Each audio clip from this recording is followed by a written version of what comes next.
RMC, à la une des grandes gueules. L'objectif, c'est de pouvoir exécuter les peines quand elles sont prononcées. Alors comment faire ? Et ça, le président de la République fera des annonces cet après-midi en disant voilà, à partir de telle peine, vous aurez un passage obligatoire en prison. Et on veut aussi développer les peines alternatives à l'enfermement, que ce soit les bracelets électroniques, que ce soit les travaux d'intérêt général, parce que vous avez aussi des personnes qui sont en prison et dont on pense que le passage en prison, c'est plutôt l'assurance qu'il y aura de la récidive derrière que de la réinsertion. C'est à la fois de la fermeté, mais aussi le moyen pour des gens qui auront, mais aussi des moyens pour des gens qui auront des peines courtes de pouvoir les exécuter à l'extérieur. Voilà ce qu'a expliqué ce matin Benjamin Griveaux, le porte-parole du gouvernement avec Jean-Jacques Bourdin. Alors c'est la énième réforme pénitentiaire. À chaque fois on dit à peu près la même chose. Il y a un problème de surpopulation carcérale.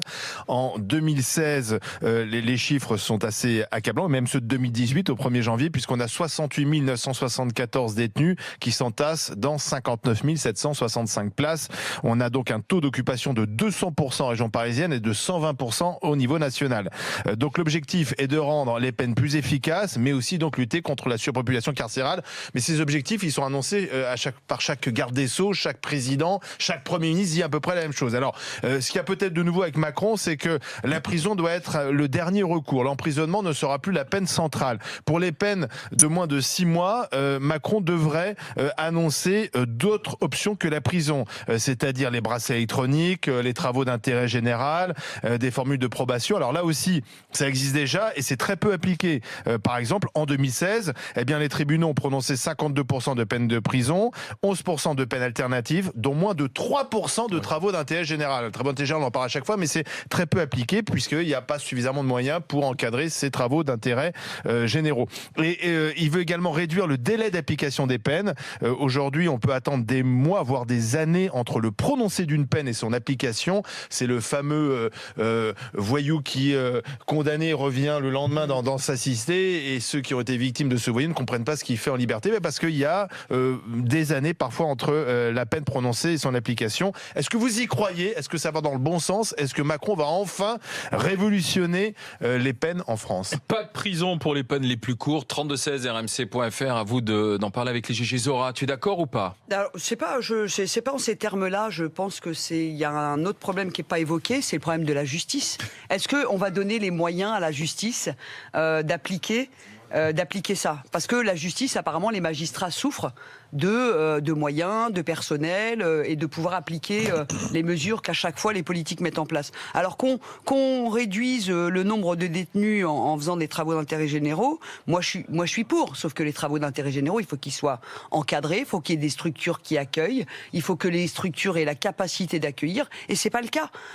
Quand on voit déjà que des services civiques volontaires, etc., on a déjà du mal, je vois pas comment on va accueillir des travaux d'intérêt. On se donne les moyens, et là t'as pas l'impression que c'est ce qu'on va faire. D'abord, il faut qu'il nous parle des moyens qu'il donne à la justice, et ensuite des moyens qu'il donne pour faire appliquer ces mesures, qui évitent la prison. Mais t'es d'accord avec l'idée que oui. Au lieu de faire 6 mois de peine, il faut mieux faire 6 mois de travaux, moi, 6 mois de bracelets électroniques. Oui, bien sûr, parce que aller en prison parfois pour des peines courtes, c'est entrer dans un univers qui parfois le délit mérite pas qu'on soit là-dedans. Donc, mais maintenant, ce que Macron doit annoncer rapidement, c'est comment il donne les moyens. Et là, il propose des solutions qui peuvent être bonnes, c'est pas un souci. Voilà, quels moyens il met en œuvre pour que ça se fasse. Et pour l'instant, il dit pas grand-chose sur la justice. Maxime ? Moi, je suis totalement pour. J'ai longtemps été, en quelque sorte, pour le tour carcéral, c'est-à-dire chaque petite peine valait la prison, etc. C'est le fils de gendarme. Non, même pas. Mais non, c'était à force de lire. En effet, marre d'entendre les policiers râler du fait que on voyait à chaque fois le délinquant dans la rue, marre à chaque fois de voir tel ou tel cas. Mais je me suis dit, en effet, comme tu l'as dit, que la justice est un tout. Évidemment, aider les magistrats dans le traitement de leurs dossiers, mettre davantage de moyens. Ça passe également par les policiers, par les gendarmes. Première chose.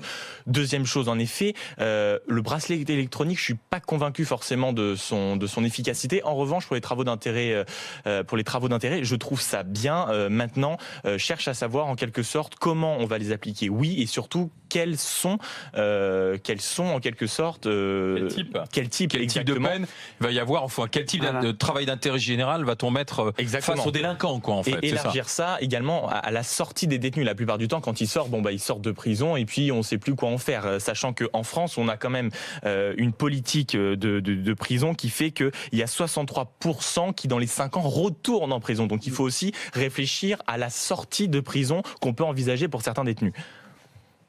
Monsieur David. Oui, moi je suis totalement pour. Je pense qu'effectivement on a eu droit à chaque gouvernement à des propositions de révolution copernicienne de la prison. Il se trouve que quand même il y a 2 paramètres là qui semblent vraiment prépondérants pour le gouvernement. C'est le sens de la peine, dont on parlait peu avant, donc l'idée que la peine carcérale doit avoir du sens, doit avoir une utilité pour l'après-prison. Et puis il y a aussi la radicalisation en prison, qui est aussi un phénomène qui fait voir les choses par un prisme nouveau. Donc on se rend compte qu'effectivement, on est d'ailleurs condamné pour ça par la Cour européenne à plusieurs reprises, que nos prisons sont dans un état de délabrement total. Fresnes, par exemple, n'a pas connu de travaux depuis sa création en 1898. Vous imaginez qu'en 2018, on a encore des gens qui sont incarcérés dans cette prison. Donc il y a un besoin, il y a une vraie symbolique, et je pense qu'elle est attaquée de la bonne manière.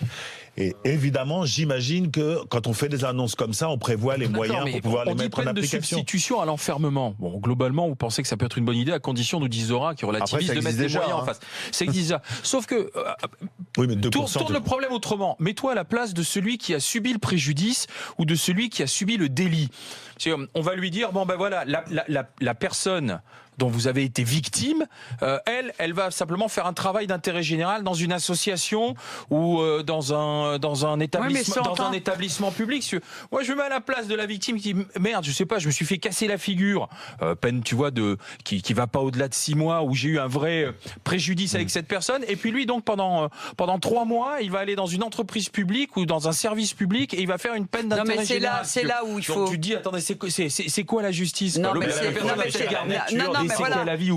C'est là où il faut clarifier les choses. Quels sont le type de délits qui vont entrer dans cette catégorie de ne pas faire de prison et de faire plutôt des travaux d'intérêt généraux? Je pense que toute violence physique, etc., doit être exclue. Ça doit être le délit, je sais pas. On dit travaux d'intérêt général. Moi-même, je suis trompé. Travaux d'intérêt général, d'accord. C'est l'intérêt général. D'accord, ok. Et donc, c'est la vraie question, et là où ils doivent être précis, c'est quel type de peine, quel type de délits vont pouvoir entrer dans ce champ. Et ça, pour l'instant, on ne le sait pas encore. Donc, il reste beaucoup de choses à clarifier. Il y a un truc aussi qui, moi, je pense, qui est très important, parce que, a priori, Macron, je ne sais pas ce que vous en pensez, mais Macron veut essayer de lutter pour la réduction du délai d'application des peines. Il veut qu'une peine de prison prononcée soit effectivement et aussitôt exécutée. C'est quand même quelque chose qui revient souvent. C'est-à-dire que la personne est condamnée, c'est la justice qui n'a pas les moyens. Et pendant des mois, cette personne, finalement, reste libre faute de place. Alors moi, pour revenir à ce que tu disais sur la façon même de voir les choses, c'est la perception que va en avoir la victime. C'est la perception de la victime, et c'est la chose sur laquelle on veut véritablement influencer.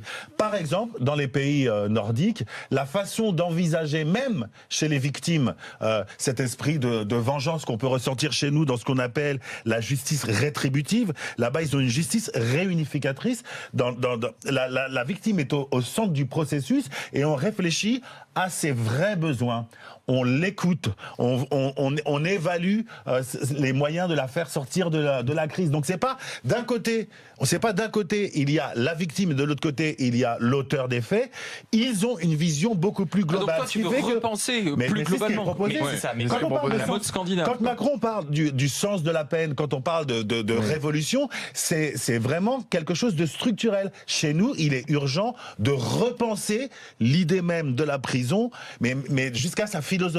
Alors Maxime, et puis on écoute le bâtonnier d'Agen dans un instant. Il faut la réorganiser avec tous les problèmes en quelque sorte actuels. Déjà, prendre en compte les détenus qui ont des problèmes psychiatriques, qui se retrouvent dans des prisons faute de place et en vue en effet de la paupérisation de ce service psychiatrique. Ensuite, on a en effet problème récent et qui s'aggrave, à savoir la radicalisation dans les prisons, qui se fait en prison, qui s'aggrave en prison et qui en quelque sorte ne fait que s'aggraver et entraîne, on a même certains revenant de Syrie qui disent qu'ils retrouvent Daesh, entre autres à Fleury-Mérogis. Et enfin, il faut se pencher en quelque sorte sur ces gardiens de prison, augmenter leur matériel et augmenter leur salaire, parce qu'en plus on est en manque. Et nous sommes avec Maître Edmond Cossé. Bonjour Maître. Bonjour. Merci d'être avec nous, bâtonnier du barreau d'Agen. Supprimer les peines de prison les plus courtes, est-ce que c'est une bonne idée? Est-ce que ça peut être efficace surtout?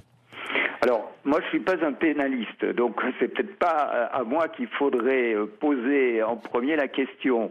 Voilà, moi j'ai pas d'idée et je ne me suis pas penché sur le problème. Hein. Actuellement, je vous le dis, hein, la grande réflexion de notre barreau, c'est plutôt la redéfinition de la carte judiciaire, hein, puisque de toute façon, nous avons appris par la presse que le président de la République venait à Agen et sa venue était plutôt tournée vers les problèmes de la politique carcérale et de l'application des peines. Hein. Mais bon, donc nous n'avons pas pu réfléchir à ce jour sur les problèmes. D'accord, mais alors pourquoi vous allez manifester aujourd'hui? Il vient à Agen, donc Macron cet après-midi présenter son plan, et vous allez donc manifester à ce moment-là? Non, parce que, enfin, au départ, oui, il était prévu une manifestation. Parce que quand nous étions à l'Assemblée Générale de la Conférence des bâtonniers à Paris, fin janvier, Madame Belloubet est venue à une table ronde organisée par le bureau de la conférence, et elle nous avait affirmé qu'une fois les rapports de messieurs Houillon et Rimbourg déposés, notamment, donc c'était le rapport sur l'adaptation du réseau des juridictions, s'ouvrirait une concertation. Or, depuis le dépôt de ces rapports intervenu le 15 février, nous n'avons eu aucune concertation. D'accord. Donc, ce que vous demandez au président, c'est simplement de pouvoir discuter avec lui de la réforme pénale d'une manière plus générale. Marie est avec nous. Merci, maître. Marie, bonjour. Oui, bonjour, et grande gueule. Marie, vous avez fait 2 mois de prison pour faux usage de faux. C'est pour ça que vous nous avez appelés. Voilà. Alors, et donc, moi, l'idée de ne pas aller en prison pour des peines courtes, c'est plutôt pour vous, quoi, ça. Alors, moi, je vais vous expliquer comment ça s'est passé. Il y a quelques années, j'ai fait une grosse bêtise. Je travaillais dans une association. Cette association m'embauchait pour être coordinatrice et ils ne me payaient pas ma juste valeur. Donc, j'ai modifié mon contrat de travail. Et à vous-même. Voilà, j'ai modifié mon contrat de travail pour avoir un peu plus de sous. Voilà, je reconnais, c'est une très grosse bêtise. Voilà, j'ai été condamnée, j'ai eu une amende que j'ai payée et j'ai été condamnée à 4 mois de prison avec sursis, avec ce qu'ils appellent une mise à l'épreuve pendant 5 ans, où il fallait que j'ai un suivi socio-judiciaire. J'ai déménagé. Et plusieurs fois. Et puis le suivi socio-judiciaire, je m'en suis jamais occupée. Et un jour, donc en 2013, les gendarmes sont arrivés à 8h du matin. Ils m'ont emmené à la gendarmerie. Et à 10h30 du matin, j'étais au Baumettes et j'étais enfermée pour 2 mois.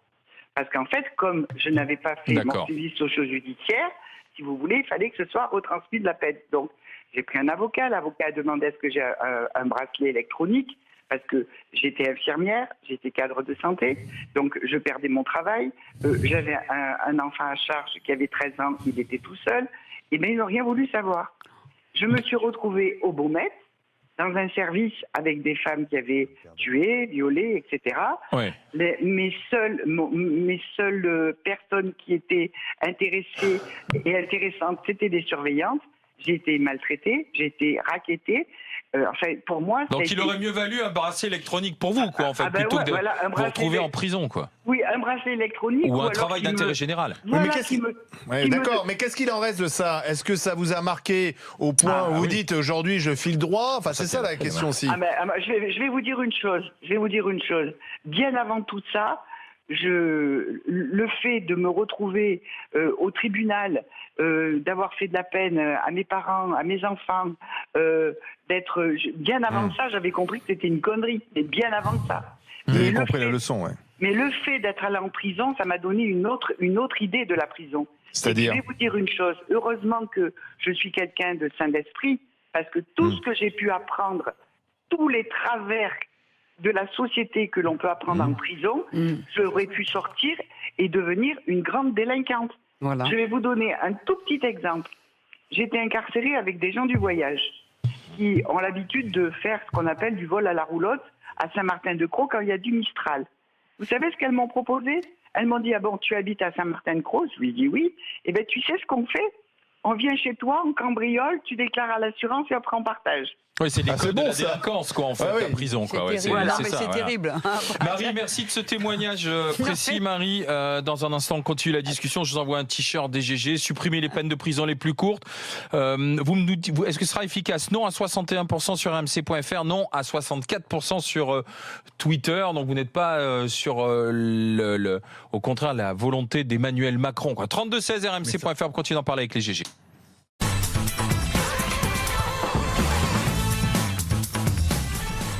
Les GG, les grandes gueules sur RMC, sur numéro 23, Maxime Niedo, Zora Habitant, David Dickens. Dans moins d'un quart d'heure, les GG veulent savoir, est-ce que la France est supporter de foot? Est-ce qu'ils sont derrière le PSG ce soir pour éliminer le Real Madrid? Alors je vois que ça fait déjà un peu sourire Maxime Niedo. Certains commencent à dire, attendez, c'est bon, le PSG, les milliardaires, s'ils se font sortir... certains, Alain Marchal. S'ils prennent la porte... Non, pas du tout, moi. Non, pas du tout. J'adore les Parisiens. Non, moi je voudrais quand même. On a enfin une équipe qui remporte la Ligue des Champions et pourquoi pas gagner encore. 32-16 rmc.fr pour en parler avec les GG tout à l'heure à 11h-20. Emmanuel Macron veut supprimer les peines de prison les plus courtes. Est-ce que c'est une bonne idée ou pas? Non, vous nous dites sur Twitter. Non, et puis en plus ce ne sera pas efficace. Quand on entend le témoignage de cette dame qui est cadre de santé, voilà, qui est infirmière et qui avoue et qui reconnaît les faits qu'elle a commis. Eh ben, cette dame, elle aurait eu tout à fait sa place dans un hôpital, auprès d'enfants malades, dans un EHPAD. Elle est infirmière, elle aurait pris 6 mois. Un travail d'intérêt général. Voilà, exactement. Et voilà, et elle avait rien à faire au Baumette. C'est quand même incroyable. Et le type qui casse la figure à un automobiliste, il a sa place dans un EHPAD ou il a plutôt sa place au ballon? Elle a été condamnée pour faux usage de faux. Elle n'a pas été condamnée parce qu'elle a cassé la figure à quelqu'un. Elle a rompu la mise à l'épreuve. D'accord, ouais, ok. Mais ça fait quand même deux choses. Mais est-ce que vous vous rendez compte, 2 mois au Baumette dans la vie de quelqu'un, et elle raconte même pas un dixième de violences connues, vues et éventuellement subies. Surtout ce qu'elle dit, c'est que c'est pire enfermé qu'à l'extérieur. Elle dit heureusement que elle est... C'est pas nouveau ça. C'est ce qu'on nous répète depuis des années. Elle a été confrontée à des gens qu'elle n'aurait sans doute jamais rencontrés à l'extérieur et qui lui expliquent que tiens, on va aller cambrioler chez toi. Voilà, on fait passer l'assurance. Un faux cambriolage pour faire une fausse déclaration d'assurance. C'est là la limite du discours. Là, j'ai ma belle-sœur qui est avocate qui me dit que elle, par exemple, elle est favorable effectivement à toutes ces peines alternatives. Mais pour ça, elle me dit qu'il faut qu'on ait le courage d'affronter le sentiment d'impunité que va ressentir la population, c'est une certitude. Ça veut dire que voilà, absolument, si on a 2 à 3% de travaux d'intérêt général dans les peines alternatives, à mon avis, c'est pas par hasard. Oui, mais tout dépend parce que les gens estiment d'une manière générale qu'une peine d'intérêt général n'est pas une véritable peine et que toutes les solutions alternatives à l'incarcération ne sont pas des véritables peines. Donc quand je parle véritablement de repenser la peine, c'est de ça dont il s'agit. On voit bien, aux États-Unis, ils ont une politique hyper carcérale, très sévère, et ils ont un taux de criminalité super élevé. Et vous avez les pays du Nord qui ont essentiellement des peines courtes, avec peine courte et prison ouverte en Finlande notamment. C'est pas quelque chose de nouveau parce que c'est quelque chose qui existe dans le droit ancestral canadien, avec les Inuits, dans le droit ancestral africain aussi, c'est quelque chose qui existe depuis longtemps, et dans le droit ancestral océanique. Cette prison où le sens de la peine est mis au cœur du projet. Donc c'est quelque chose qui marche. Moi, je voudrais rajouter quelque chose, c'est que l'opinion publique est peut-être capable d'accepter à partir du moment où, quand il y a souvent de la pédophilie, de la criminalité, de la violence. Non mais c'est-à-dire qu'aujourd'hui, c'est pas de prison courte. Non mais laissez-moi finir. C'est-à-dire que sur les gros délits, ils ont aussi le sentiment que la punition est pas à la hauteur. Et ça c'est très important. Je veux dire, les violences physiques, parfois les gens prennent 1 an, 2 ans, ils sortent au bout d'1 an, ils sortent rapidement. Ça, par contre, faut justement renforcer le système de punition. Oui, il faut le renforcer et je veux dire, être pédagogique et expliquer aux gens, par exemple, le cas de cette infirmière ou d'un jeune homme qui va aller chaparder au magasin du coin à manger. Maxime. Bon, bref. Et que là, du coup, de dire l'utilité sociale que peuvent avoir ces gens là où il y a besoin. Et moi, je trouve qu'un travail d'intérêt général dans d'une structure hospitalière. Sauf qu'il faut des moyens. Zora, d'accord. Voilà. Ça c'est très bien sur le papier, sauf qu'il faut mettre des moyens parce qu'il faut un encadrement. C'est ce qu'on attend. Il y a plusieurs choses. Déjà, il faut que les gens se sentent en sécurité. Or, comme on fait comme Macron, c'est-à-dire ressortir des chiffres, des solutions qui sont dites répétées depuis des années, il faut en effet que les gens se sentent en sécurité. Il y a en effet un véritable travail de com dans le bon sens du terme, à savoir de la pédagogie. En effet, derrière, il y a tout ce travail pour justement expliquer correctement et définir le délit qui correspond à une éventuelle peine. Il est hors de question que quelqu'un qui ait frappé quelqu'un aille juste se balader. Non, on parle des peines courtes. Ouais, c'est ça, les peines courtes. Mais tu veux, Maxime, si les solutions se répètent, c'est parce que les problèmes sont toujours là, et là depuis longtemps. Commençons à régler les vrais problèmes plutôt que déjà d'aller inventer des solutions qui seront mises en œuvre d'ici 2020. La seule solution qui manque à ce projet, c'est de transformer, de trouver les moyens d'accueillir, d'encadrer et de faire en sorte que ça aille très vite. Mais pour ça, il y a une solution, il faut augmenter notre budget de la justice. Je rappelle, il me semble qu'il est de 7 milliards. On se classe sur les 14 pays, sur les 28 de l'OCDE ou de l'Union européenne. Oui, non, mais c'est pas si simple. C'est quand même un problème, bien sûr. La justice englobe tout ce qu'on vient d'évoquer, c'est-à-dire les policiers, les magistrats, les prisons. C'est déjà, on part de là. Il faut reconnaître qu'il y a une amélioration. Non, il y a un retard historique. Oui. La France a très peu consacré d'argent à sa justice. Il faut reconnaître que sous Hollande, il y a eu quand même un rattrapage et que le budget de la justice a progressé, mais il reste bien sûr insuffisant par rapport aux besoins. On a entendu les surveillants pénitentiaires qui sont payés avec des clopinettes. Justement, on entend les magistrats. On entend les magistrats nous expliquer que c'est la misère. Ils travaillent avec très peu de moyens. C'est la dèche, la justice. Justement, nous sommes avec Julie, qui est surveillante pénitentiaire. David, Maxime et Zora. Bonjour Julie. Bonjour. Bonjour. Merci d'être avec nous. Donc, en tant que surveillante pénitentiaire, ça vous concerne directement. Supprimer les peines de prison les plus courtes, est-ce que c'est une bonne idée ou pas ? Effectivement, je pense que c'est une bonne idée, que ce soit pour les détenus et puis pour notre travail aussi.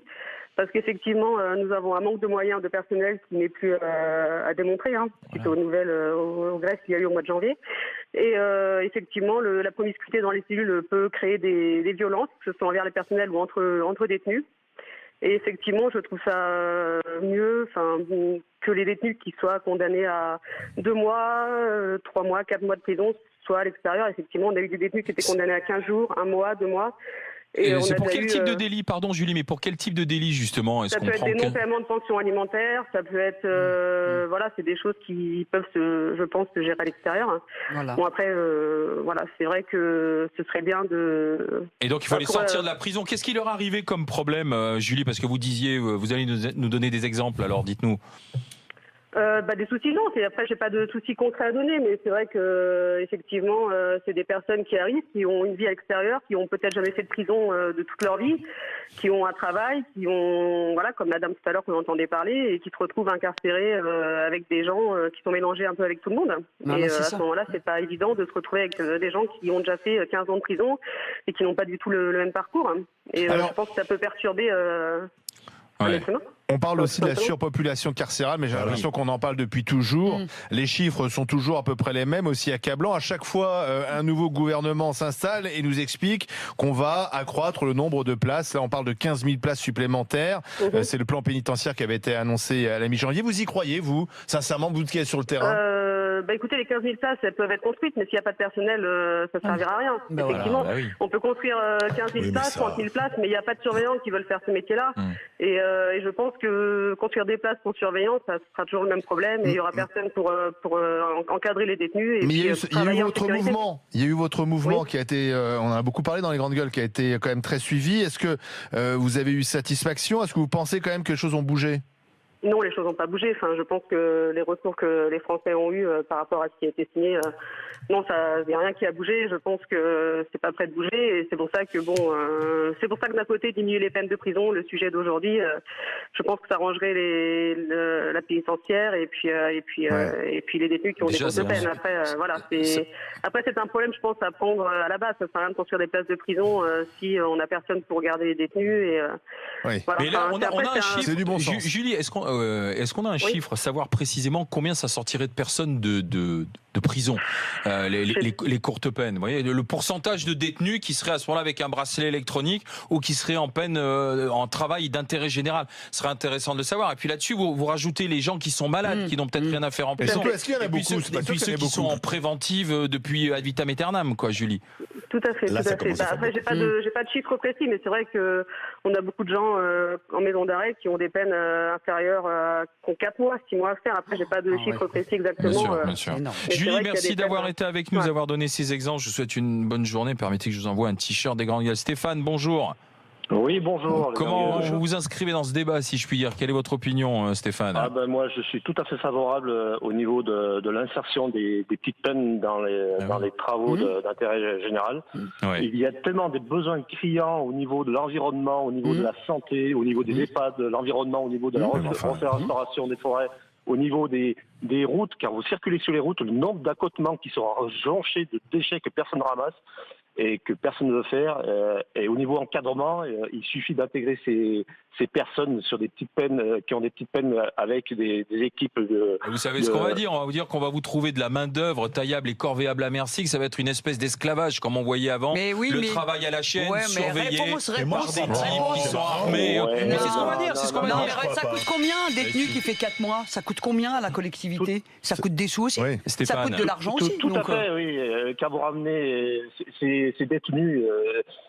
même si ça coûtait au niveau de l'encadrement une somme modique, ça coûterait encore moins cher que par rapport à l'encadrement. Après, l'encadrement, c'est quand même quelque chose de très important parce que vous avez affaire quand même à une population qui n'a pas forcément envie de beaucoup de travailler, qui ne sera pas forcément très efficace parce que travailler dans un EHPAD, excusez-moi, mais c'est un métier. Moi, je suis pas sûr que je sais le faire. Du jour au lendemain, on me dit va t'occuper de personnes âgées dans un EHPAD. Non, mais c'est une solution, c'est pas le boulot médical. Elle est bonne celle-là. Non, mais ça me semble trop facile. Non, mais le travail d'intérêt général, c'est pas non plus pour choisir à la carte ce que tu veux faire. T'es puni au départ. T'es puni, mais c'est pas forcément pour ça que t'es compétent. Mais on s'en fout. Je veux dire, l'idée, c'est quelque chose qui n'engage pas l'intégrité et la sécurité des patients. C'est évident. Qu'est-ce qu'on peut faire? Ça peut être des tâches de ménage. Ça peut être des réparations pour quelqu'un qui s'est un petit peu bricolé. Voilà, c'est du service. C'est bien, tu vas demander à la personne. Donc vous n'avez pas payé votre pension alimentaire, vous avez cassé la gueule à un tel. Dites-nous, est-ce que vous savez bricoler ou passer le balai? Parce que comme ça, on vous envoie dans un EHPAD. C'est intéressant de voir le questionnaire au tribunal. Ce sera intéressant. Monsieur, donc, passer le balai, c'est bon, ça tout le monde sait le faire. Vous savez bricoler, visser, parce que sinon on vous envoie. Non, mais c'est incroyable. Non, mais attends, mais encore une fois, il faut quitter cette façon d'envisager le projet. Moi, je vais même plus loin que ça. Je pense que à terme, la criminalité en France, de fait, va baisser, parce qu'avec avec l'évolution de la science qui permet de l'exploitation de l'ADN, qui permet de l'exploitation de l'ADN, on voit bien aujourd'hui des crimes anciens sont résolus aujourd'hui. Ça va être de plus en plus le cas. Les systèmes de surveillance, on a des caméras partout. Véritablement, on va vers cette société là. Donc vers une société plus sûre, vers une société plus sécurisée. Et donc est-ce que toi tu te sens en sécurité? Mais moi je me sens pas en sécurité, pardon. Mais c'est vrai, excuse-moi. Mais c'est vrai, personnellement, on se sent pas en sécurité. Je ne me sens pas en sécurité. Est-ce que quelqu'un ici, quand il se balade, a généralement le temps? Si tu voyages un petit peu, oui, parce que tout à l'heure, tu as avoué que tu avais 8 milliards de caméras de surveillance dans ta maison. Certes, mais je te parle au quotidien. Je suis désolé, quand tu vas boire un verre, quand tu rentres un peu tard le soir, demande à une quelconque fille qui va en soirée, qui n'ose pas rentrer en Angers.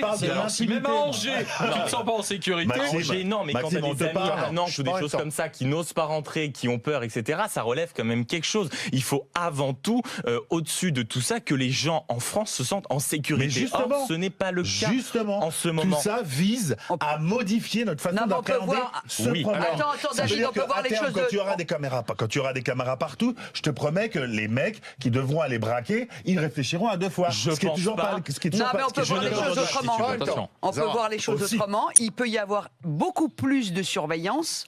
Et ça veut pas dire qu'il y aura moins de violence, mais c'est-à-dire qu'on pincera les gens plus facilement. Complètement. Mais ça veut pas dire que ça va baisser. Non. Pardon, mais qu'est-ce qui crée la violence? Par capillarité, quand tu sais que si tu commets un délit, t'as plus de chances de te faire rigoler. Parce que le serial killer, lui, il se préoccupe de la punition. On parle des peines courtes. Mais les peines courtes, est-ce que tu crois qu'il n'y aura pas le raisonnement? Tout à l'heure, on entendait Marie qui nous dit j'ai fait un faux, usage de faux. Est-ce que tu penses qu'il n'y aura pas le raisonnement de dire allez, de toute façon, je tente le coup. Au pire.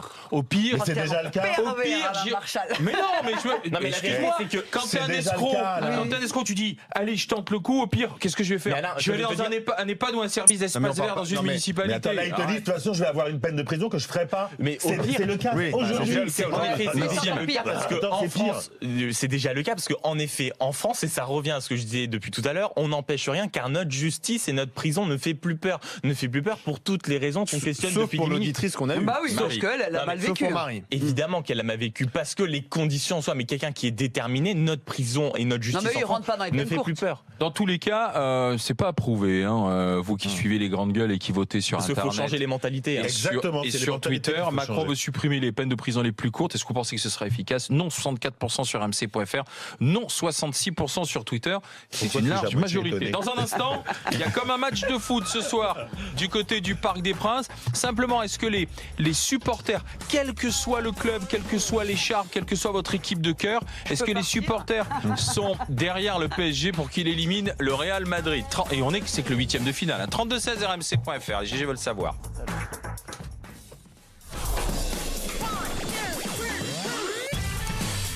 Je vous lis quelques réactions à propos de ce débat que nous avons eu sur la politique carcérale. Morgane qui nous dit la prison est surtout là pour protéger la société, pas uniquement pour faire changer les condamnés. Cédric, le budget de la justice française, il est le même que la justice roumaine. Sylvain nous dit attention, je vous signale qu'en France, les travaux d'intérêt général ne peuvent pas être imposés contre la volonté de la personne. C'est vrai, il a raison Sylvain, il faut que ce soit approuvé par accepté. Je pense que ça va changer par le nouveau projet.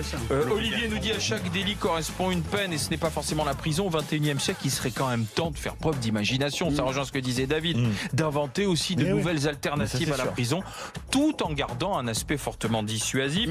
Ophélie nous dit oui, ce serait utile pour les petites peines, mais les Français ne le voudront jamais parce qu'en France, tant que ça ne les touche pas, ils sont contre. Thierry nous dit dites donc les grandes gueules, tous les condamnés ne viennent pas de la cité, monsieur Truchot, parce que tout à l'heure tu parlais de la délinquance et de retourner dans la cité. À tout de suite pour parler du PSG.